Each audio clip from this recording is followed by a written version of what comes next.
My name is Derrick Broze. For the last decade, I've worked as an investigative journalist, hosting a radio show, writing books, and producing numerous documentaries about the realities of child trafficking, the dangers of technology, and indigenous struggles. Now, I aim to uncover whether there exists a network which ties these issues together.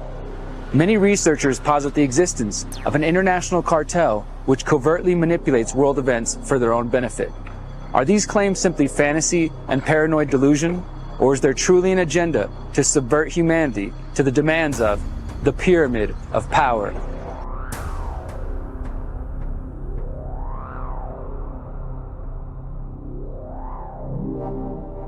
Chapter 16: Religion and Secret Societies.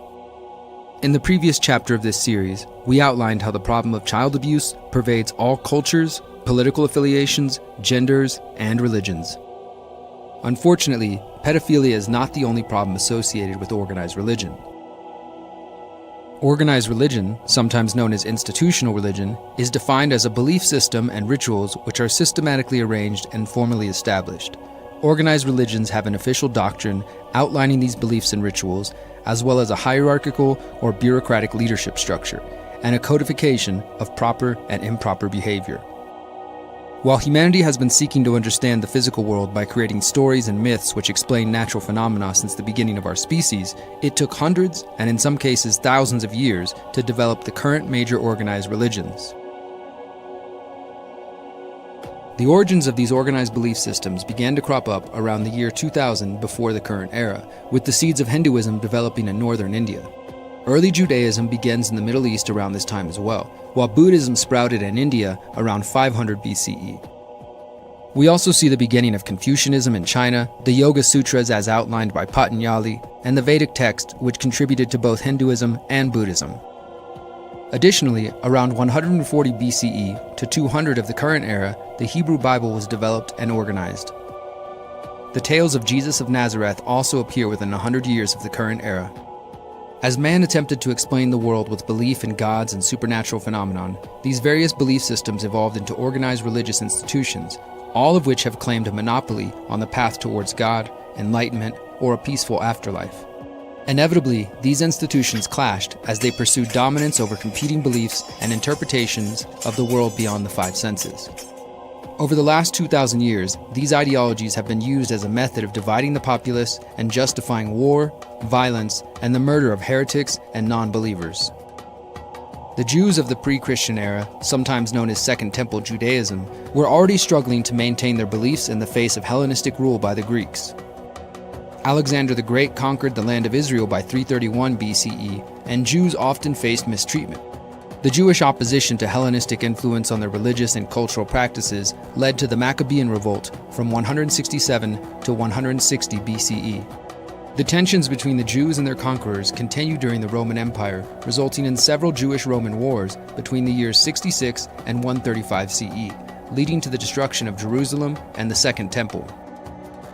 Over time, the Jews themselves divided into numerous sects, including Pharisees, Essenes, Zealots, and early followers of Jesus of Nazareth. Battles between Jewish sects, Christians, and the Roman Empire began almost immediately after Jesus is claimed to have existed. The Roman Empire's religion was centered around the pantheon of Roman gods and goddesses, as well as various rituals, prayers, and sacrifices to the gods. The emperors of the time viewed the rise of the Christian cult as a threat to their dominance and power, and began a period of persecution of Christian missionaries and believers. The Jewish leadership came to view Christians as a threat to their beliefs, while Christians often blamed Jews for the crucifixion of Jesus. Over time, as Christianity spread throughout the world, Christians would persecute each other, often based on minor differences in interpretation of the life, teachings, and divinity of Jesus. The Roman Empire persecuted Christians beginning with the reign of Nero and continuing throughout the empire. Valerian reportedly ordered the Senate to command Christian clergy to perform sacrifices to the Roman gods or face exile. Christian leaders would also be executed or lose their titles and property if they failed to worship Roman gods. As the Christian cult evolved into a mass religious movement, the Roman Empire was forced to contend with its rising popularity. Roman Emperor Galerius issued the Edict of Toleration, which ended years of persecution of Christians and began their recognition by the empire. This acceptance would expand 2 years later with the so-called Edict of Milan by Constantine I, the first Roman ruler to convert to Christianity. This trend continued for decades to come, culminating with Christianity becoming the official state religion of the Roman Empire in the year 380 under Theodosius I. Ironically, Theodosius would immediately begin suppressing and persecuting those who practiced the polytheistic worship of the Roman gods. Theodosius continued Constantine's ban on animal sacrifices, and in the year 389, he began issuing decrees which implemented a ban on the celebration of non-Christian holidays and visits to temples for non-Christian gods. Despite the majority of the Roman Empire still practicing worship of Roman gods, the persecution of these beliefs and the promotion of Christianity as the only accepted religion of the Roman Empire continued after Theodosius' death with the reign of his sons. Those who held on to their Roman spiritual traditions or practiced other forms of indigenous spirituality were often labeled pagan. The practitioners of these varied belief systems did not call themselves pagan. The term literally means rural, rustic, civilian, or someone who comes from the countryside. Thus, pagan can be seen as a derogatory term applied by Jews, Christians, and Muslims to those who practice beliefs outside of the Abrahamic religions of Judaism, Christianity, and Islam. The wars between religious factions would continue for the next 1500 years with the rise of Islam and the teachings of Muhammad. In the 7th century, Muslims began invading various nations in North Africa, the Middle East, and parts of Europe as they sought to spread the gospel of Muhammad and Islam. The Ottoman Empire was infamous for carrying out a number of genocides against Christians, Jews, and believers of other religious traditions. Christians and other religious minorities were discriminated against and persecuted in financial matters, prevented from owning certain weapons, holding certain professions, and obligated to pay taxes. Muslim rule would expand across the Middle East, North Africa, and the Iberian Peninsula in modern-day Spain and Portugal during the Rashidun Caliphate, the Umayyad Caliphate, and the Abbasid Caliphate.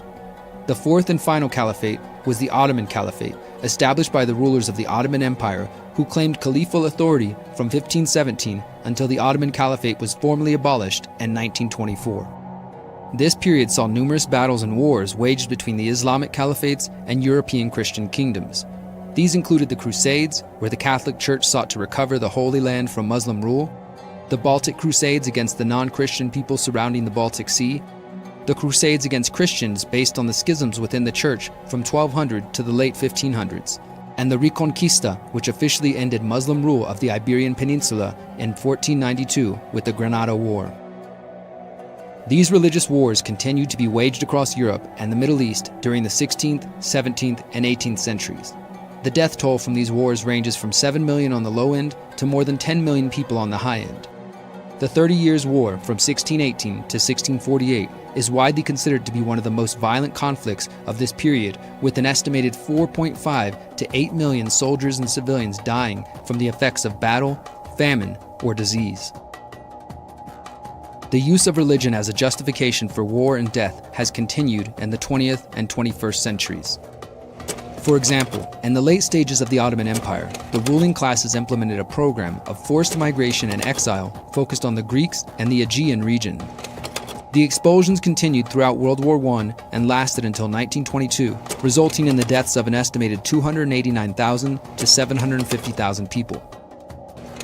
The Ottoman Empire's Greek genocide also included forced death marches through the Syrian desert, executions, and the destruction of Eastern Orthodox cultural, historical, and religious monuments. Additionally, while the violent conflict between the Palestinians and the Israeli government has waged since the very beginning of the creation of the Israeli state after World War II, the world has witnessed an increase in awareness and disgust for the violence since October 7, 2023. On that day, Hamas radicals carried out a terrorist attack on the Israeli population, resulting in the deaths of over 1,000 people, including Israeli citizens and foreign nationals. In the months following the Hamas attack, the Israeli government has carried out endless bombings on the Palestinian population, much of it being heavily documented by independent journalists using social media to broadcast the harsh reality to the modern world. Current estimates of Palestinian deaths since October 2023 range from 30,000 to over 100,000. The Abrahamic religions are not the only organized religions which are responsible for violence. Even Buddhists have participated in violence against people with differing beliefs.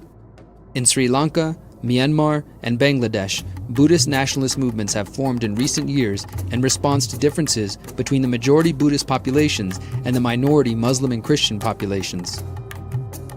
Numerous reports during the 2010s and 2020s document how some Buddhist nationalists have become convinced they are under an existential threat from Muslims. Some extremist Buddhist monks have given up on pacifism and now attempt to justify the use of force against the ethnic minority Muslims in Myanmar.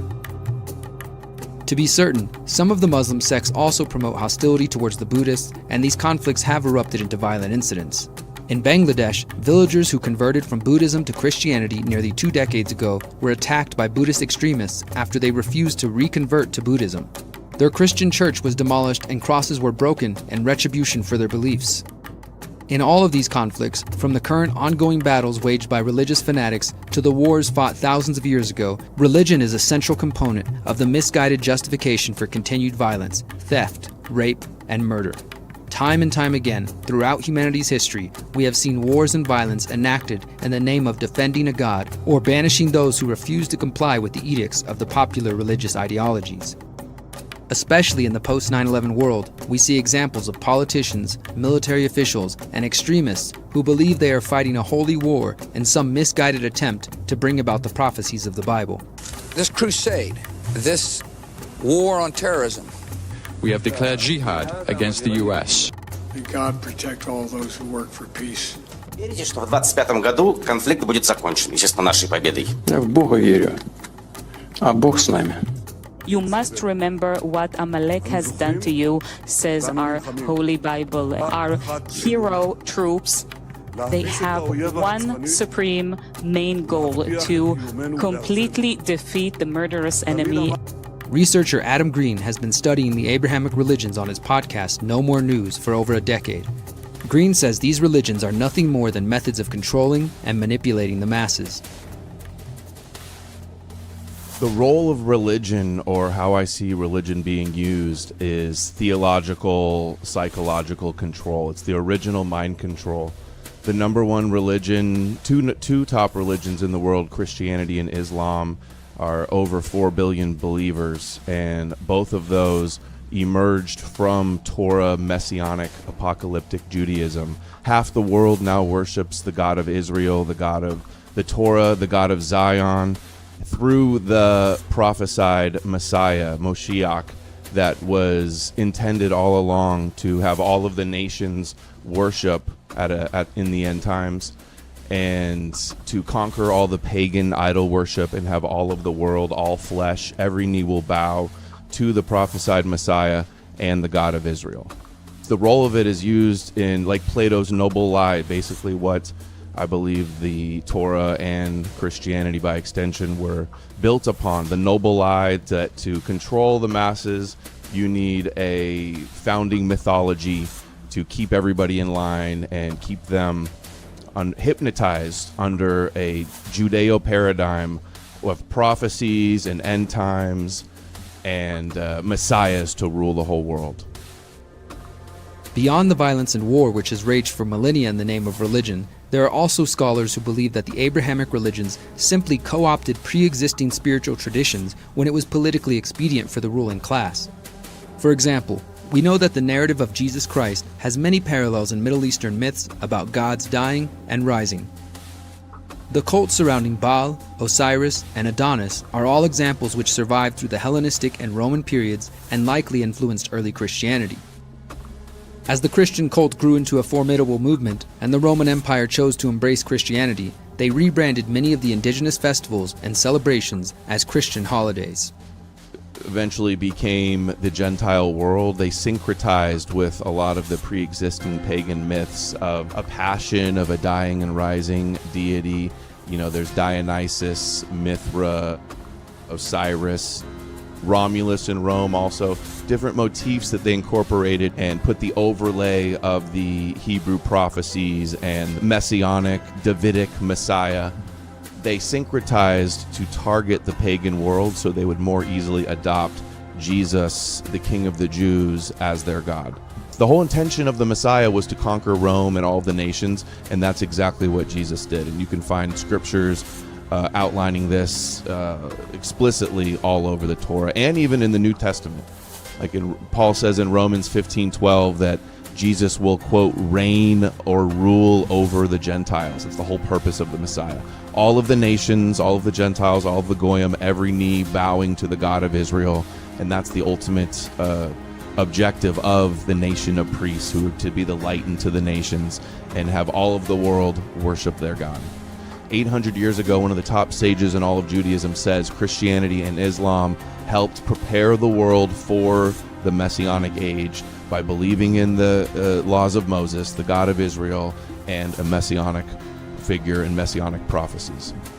Occult researcher Mark Passio believes one of the goals of religious leaders is to distract from fundamental truths which have been hidden from humanity, namely what he calls natural law. That's what Luciferians ultimately know, and that is what, in my understanding, separates them and makes them distinct from Satanists and other dark occultists. Religious people who have been indoctrinated into any form of religious thought, have to first understand that in and of itself is a dark occult agenda. And that's one of the most bitter and horrific pills for anybody to have to swallow. Now, that is not to say that all religions do not contain a seed of spiritual truth that they are based upon and built upon foundationally. The problem is that they diverge from that core essence of spiritual truth in almost every way over time, and they become dogmatic and rigid belief systems that people get locked into from a mental dialectical perspective. And what that serves to do, and why the dark occultists favor getting people to mentally buy into religious belief systems, is that deflects them away from the real truth about natural law. The difference between the 7 deadly sins and the true transgressions against natural law from a purely natural perspective. The 7 deadly sins are pride, from the Christian tradition, are pride, gluttony, sloth, lust, anger, jealousy, and greed, all of which are vices, not actual behaviors that initiate harm against another sentient being directly. The true 7 deadly sins, which there are, from a natural law perspective, that are the true transgressions against natural law that bring true karmic consequence upon people who enact these immoral behaviors are, and listen qualitatively to the difference between the so-called 7 deadly sins from the Christian religious tradition to the real 7 deadly sins from a natural law perspective. Here's what they are: murder, assault, rape, theft, trespass, coercion, and deception. All direct violations of natural rights of sentient beings. All initiations of violence against other sentient beings.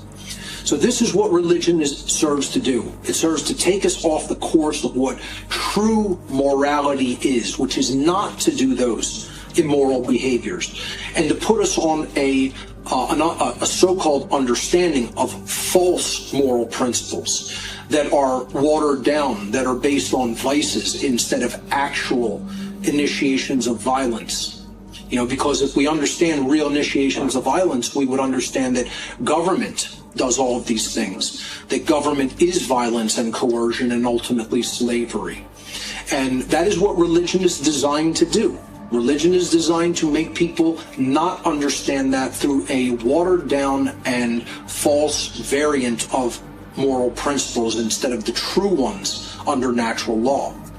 Religionists have to open up their worldview to understand that this knowledge contained within the body of information known as the occult, hidden knowledge, was specifically designed to take you off the path to the understanding of natural law, which is the only path that can liberate humanity, because they are the true laws of the creator of the universe. They are God's true laws, and religion is designed to give people false laws of morality, to get them to cling onto that so that they will never understand how to truly be free. Quite clearly, organized religion has been and will continue to be a tool for manipulation and control of the masses. One final point on the conflicts which arise from religion should also be noted. Specifically, even nations which have rejected religion as the official state dogma have in turn used violence against those who choose to believe in a god or a higher power. The French Revolution and the so-called Reign of Terror in 1792 led to violence against church officials, the nationalization of church property, and the exile of tens of thousands of priests under what was known as de-Christianization.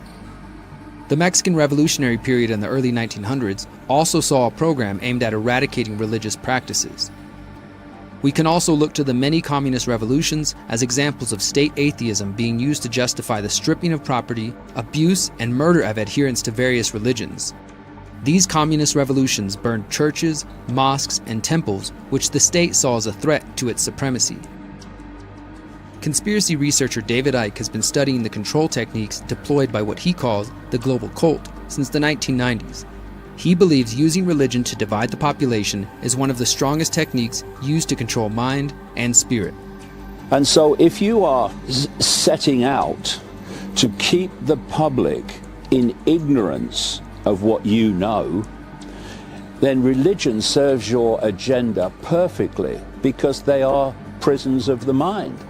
And a lot of people in religions don't realize this, but you know, there are certain key areas where they're all basically saying the same. And it's in those areas, ironically, of agreement that so much truth lies, but they don't see that. And the third point I would make on religion is if there's a few of you and you're trying to control the many, the absolute bottom line essential to that is you've got to divide and rule the many. Because if they come together in unity, it's over, finished. So you've got to get them fighting among each other. And religions are wonderful fault lines. Even though there's so many areas of agreement, they don't realize they're wonderful fault lines to play off against each other. So now you have Trump quoting the bloody Bible, you have Netanyahu quoting the Bible, you have others quoting the Quran, all in support of their psychopathy. And that's a perfect vehicle for divide and rule and squeezing the perceptions of possibility of the population. And that's why religion's been created. Perhaps the most vile aspect of organized religion relates to the tendency for politicians and influential public figures to proclaim their belief in the popular religion of their home country while privately living a life in complete opposition to the stated principles and values of said religion. There are literally endless examples of politicians and religious leaders being engulfed in scandals which reveal adultery, lying, theft, murder, and the aforementioned pedophilia. Clearly, these actions do not align with the proclaimed tenets of the world's popular religions. Even more disturbing is the fact that many adherents to organized religions also privately practice rituals as part of their membership in a wide range of secret societies. The secret society subversion.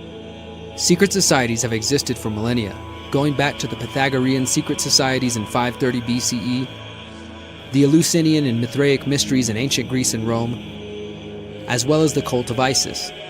These secret and sometimes not so secret societies rose and fell throughout the centuries, leading to groups like the Rosicrucians and the Freemasons, as well as secret student societies at elite universities like Skull and Bones and Scroll and Key at Yale University. These secret societies and the mystery religion they covet were not simply the realm of religious fanatics or the average person. Kings, emperors, and politicians have all been members of these various cults and secret societies, which are sometimes referred to as fraternities. There is no doubt that these organizations have wielded an uncanny influence on geopolitical outcomes. In the final episode of this series, we will dive deep into the role secret societies like the Freemasons and not-so-secret societies like the Society of Jesus have played in the unfolding of historical events over the last few hundred years. For now, it's important to recognize that these societies included all types of people from a wide range of backgrounds, political parties, and religions. For centuries, critics have debated whether members of these secret societies have a greater allegiance to their private clubs and fellow members than they do their own religion, nation, or family. You both were members of Skull and Bones, a secret society at Yale. What does that tell us? Not much, because it's a secret. It's so secret we can't talk about it. What does that mean for America? The conspiracy theorists are going to go on. Sure they are. The role of secret societies is fundamental. What I call the global cult, which is behind the direction of global society, is actually a fiercely compartmentalized global network of secret societies. And if you look at whether it's the Freemasons or any of these secret groups, they're compartmentalized in levels of degree. So the lower you go, the less they know about what the people at the top know. So where these inner core elites of these secret societies meet, that becomes like the inner core of the global cult. And there's two worlds in one world. There's the world of the cult, the secret societies, and they pass on at the inner core, not Bill and Joe down the lodge, the inner core, highly advanced information compared with what they allow the public to know. And this information is, yes, of course, about where the world's being taken, but it's also about the nature of reality itself. Because if you can keep the nature of the very reality that we're experiencing from your target population, you're already in an immense position of power over their perception of what the hell's going on. So that's the one world where this information is passed over through the inner core of the secret society network. There's perhaps no greater example of politicians and influential people living one life in the public sphere and acting out a completely different fantasy in private than the group known as the Bohemian Club. The Bohemian Club and the cremation of care. The Bohemian Club was originally founded in 1872. The club owns the infamous Bohemian Grove, a restricted 2,700-acre campground in Monte Rio, California, which every July becomes the home for hundreds of America's influential politicians and industrialists for a 2-week encampment. Some of the rich and powerful who have attended and/or given speeches include William Casey, the director of the CIA from 1981 to 1987, former U.S. Secretary of State, diplomat, and war criminal Henry Kissinger, Zbigniew Brzezinski, a former national security advisor and promoter of the Technotronic era, Dr. Wernher von Braun, Nazi and scientist with the NASA space program, astronaut Neil Armstrong, Attorney General Robert F. Kennedy, Vice President Nelson Rockefeller, and George H.W. Bush while serving as Vice President. General Dwight Eisenhower also attended before being elected to the presidency. Presidents who have attended included Herbert Hoover, Ronald Reagan, Richard Nixon, and Gerald Ford. Ronald Reagan and Nixon met at the Grove to discuss plans for Nixon to go after the Republican nomination unchallenged. It has long been rumored that the seeds for the creation of the atomic bomb were planted at the Bohemian Grove in a September 1942 planning meeting for the Manhattan Project. Ernest Orlando Lawrence was an American nuclear physicist and a winner of the Nobel Prize in Physics in 1939 for his invention of the cyclotron. Lawrence worked on uranium isotope separation for the Manhattan Project. According to the book, An American Genius, The Life of Ernest Orlando Lawrence, Lawrence had many trips to the Grove where he connected with the men who would eventually fund his research. Lawrence's membership in the Bohemian Club was sponsored by his university president in 1932. As a member of the club, he met William Henry Crocker, Edwin Pauley, and John Francis Nayland, the man who helped him obtain money for his energetic nuclear particle investigations. Lawrence also shared a meal with General Eisenhower and former President Hoover at the Grove. Even in the 2020s, we continue to see powerful people in American politics attending the Bohemian Grove meetings. In April 2023, ProPublica detailed Supreme Court Justice Clarence Thomas's relationship with billionaire businessman Harlan Crow. The report notes that Thomas has attended the Bohemian Grove with Crow. The most infamous and worrisome aspect of the Bohemian Grove is a ritual known as the cremation of care. This ritual involves Grove members dressing up in red hoods, marching and chanting in front of a 30-foot hollow owl statue at the head of the Grove Lake. The club says the owl is their mascot and symbolizes wisdom.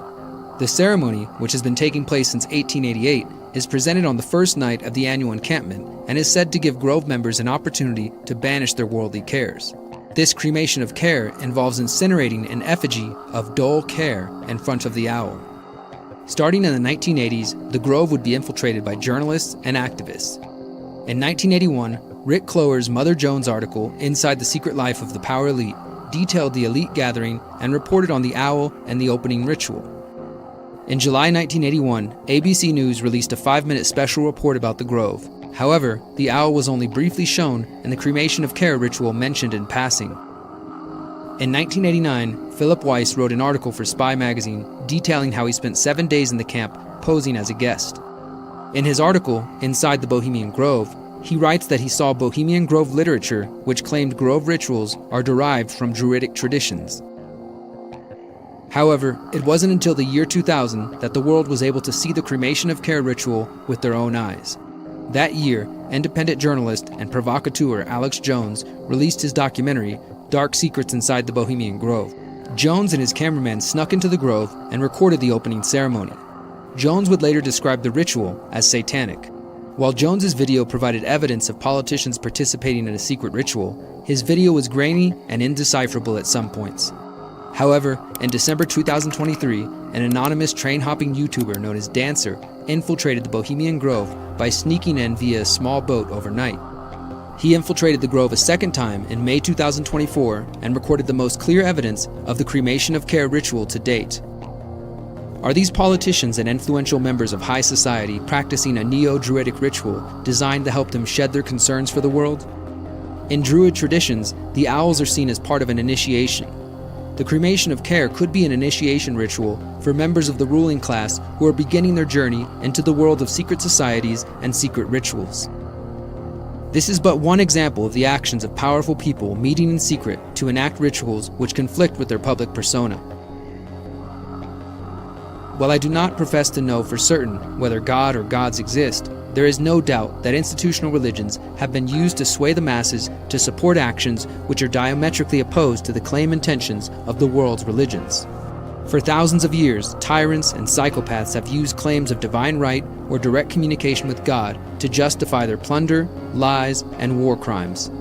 It is my belief that organized religions are themselves the biggest impediment to developing an individual connection with the divine, the world beyond the five senses, and a respect for all of creation. Whatever your spiritual beliefs, whether you attend a church, synagogue, mosque, or temple, do not allow pastors, priests, gurus, imams, and rabbis to stand in the way of your direct connection with the divine. If you are in control of your own mind, if you're in control of your own uniqueness and your own unique perception, what you do is you say, I'm gonna take what feels right and I'm gonna leave what I think is nonsense. I'm not going to take it to be the Word of God. I'm going to take it to be a series of philosophies, some of which are obviously nonsensical and very violent and psychopathic, and others that have validity. I mean, there's some great lines in the Bible. Do unto others as you would have them do unto you. It's a wonderful line. There's many great lines in it. But because it's the Word of God and God can't be wrong, you then have to take all the crap. And it's a wonderful example of the difference between groupthink, belief, and unique individual perception making its own choices about what it believes. And this, of course, the unique perception is the worst nightmare of the cult, because if you look at any tyranny, whatever form it takes, and they're all basically the same, they all want uniformity. They want uniformity of belief, they want uniformity of structure, even uniformity, look at the Soviet Union, uniformity of buildings. To this groupthink, whether it's religion, whether it's a party political belief, whatever it is, a cultural belief, this groupthink, in which you must think the same as everyone else or you're not one of us, that is crucial to collective uniformity of belief and control instead of individual uniqueness.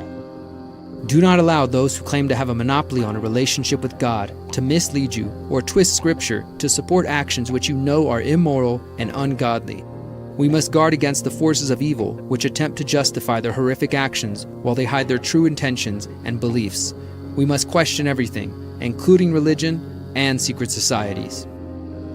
In the 16 episodes of this series, we have described the design of the Pyramid of Power and outlined the many institutions and individual players which allow this pyramid to function.